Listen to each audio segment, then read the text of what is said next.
or whether or not it just kind of implodes into a new Maoist tyranny. And honestly, I can't tell you which one is more likely right now. Both of them are very solid options. There's two big things going on. And a lot of little things, but let's just focus on the two big things for now.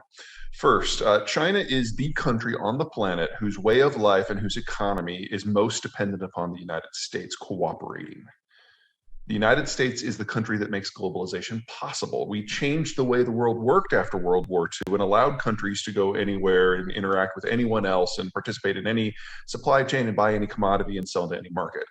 If the United States goes home, which is what the last four presidents have been working towards, then the Chinese system loses the ability to import oil and raw materials and the ability to export finished goods. That means it falls into a pre-industrial state because China utterly lacks the military capacity to displace the United States on the global oceans. There are not enough resources and markets within reach of China. It is utterly dependent upon the Americans maintaining the world in the shape that it is in right now. And if we get real hostility between Beijing and Washington, it's over. And it's over in less than a year.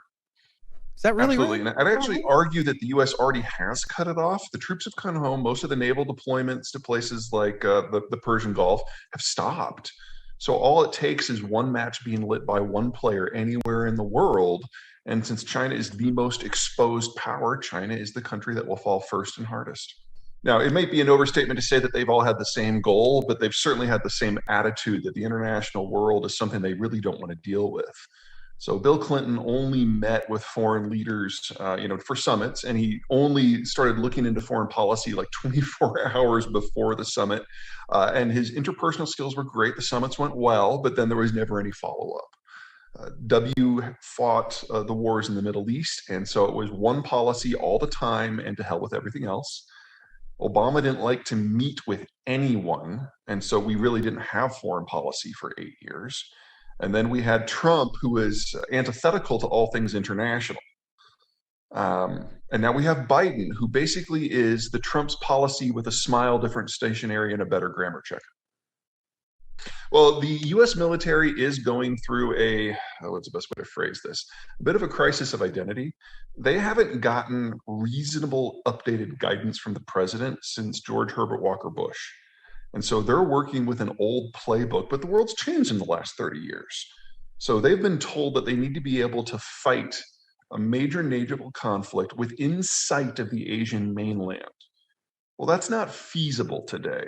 And so if they're going to meet their current battle plans, yes, they need 5 times as many ships as they have right now. That's silly. They need a new battle plan, which means they need new guidance from the top. And I have a hard time believing that if we actually got into a shooting war with the Chinese, that we'd sail an aircraft carrier right up into the envelope of every weapon systems that the Chinese have. We'd stand back, we'd be behind the first island chain, where we're out of range of all of their weapon systems. And then we basically spend a few days sinking every Chinese vessel that was outside of the first island chain. And then we'd start doing some dynamite fishing within it. But, honestly, if it comes to a war with China, you send 2 or 3 destroyers to the Indian Ocean and you cut the energy import flow, and China collapses on its own in less than 2 months. This is not a hard conflict. It was, far more involved with that. We kept the world safe for all commercial transport. Mm-hmm. And part of what made the global system work from 1945 on is Middle Eastern oil could reach global markets. So while there was definitely a terrorism and a security aspect, dominating aspect to our interventions there after 2001, a big piece of it was making sure that the oil could still flow. But between the shale revolution and a general shift in the American political spectrum, left, right, and center, towards being anti-global, those days are over. So we could theoretically have a small base in the Persian Gulf somewhere so we could shut it off whenever we want to. But it's more effective, honestly, if this is your goal. I'm not saying I'm recommending this, but if this is your goal, it's more effective to just have a few ships in the Indian Ocean basin so you can check out the tankers and see where they're going. That way you have fewer boots on the ground, less exposure, and you can hit what part of the supply chain system really matters. All right. Oh, pick a country. There are hundreds of individual conflicts that have not been able to boil up and catch fire because the United States has basically thrown a wet blanket on everything. So it could be Russia versus the Baltics. It could be Sweden versus Russia. It could be Denmark versus Germany. It could be Iran versus Saudi Arabia, India versus Pakistan, Vietnam versus China, China versus Taiwan, China versus Japan. If any one of these goes up, and you kind of break that glass wall between the world we have now and the world we had before, the idea that there aren't going to be more, or that the initial one isn't going to, how should I say this, expand rapidly, I think is a little bit silly. I mean, you have to assume that we have moved into a kumbaya world where everyone gets along without any sort of superpower maintaining the peace to believe that globalization is going to continue. And well, so I could pick apart each of those specific concerns and show how they're not false, but that's not the point. Most people believe what you believe. We're done. Now, we did globalization and we did global security in order to prevent a thermonuclear conflict, and it was successful. But the Americans do not perceive a threat on that magnitude, so they do not see the prices worth paying. And people who believe the way I believe have now lost the last 9 presidential elections. And this last round, we didn't even have someone in the race. This is not an aberration. This is a pattern. This is America. But look at how countries act when the United States doesn't force them to do otherwise. Think of how neo-imperial the Chinese are being. You really think that with the Americans gone, no one else is going to do something? Think of how the French carry out foreign policy, where it's always been France first. Think about what the Germans do with manufacturing supply chains, imposing details of policy on all of their local trading partners in order to do things their way.